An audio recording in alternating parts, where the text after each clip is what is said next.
nabubuli ang mga parte ng LGBTQ na sinasabi na hindi nila deserve magmahal, hindi nila deserve irespeto, hindi nila deserve yung mundo, hindi nila deserve na maging kaisa natin. Pero ngayon po, nandito ako sa inyong harapan para sabihin na lahat tayo dito ay bantay-bantay. Walang kasarian dito kung paano ka magmahal, kung paano ka tanggapin ang sambayanan, kung dito ay nandun sa iyong paninindigan. Nandito sa puso mo bilang isang individual na handa mong ipakita sa mundo lahat ng kakayahan mo. At hindi ito dito natatapos.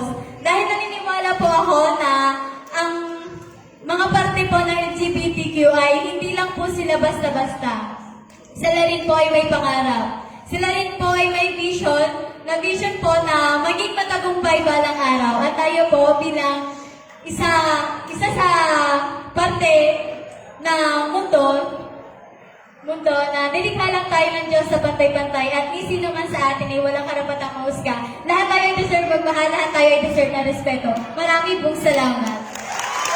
Thank you, Target number 1. Target number 2, her hashtag is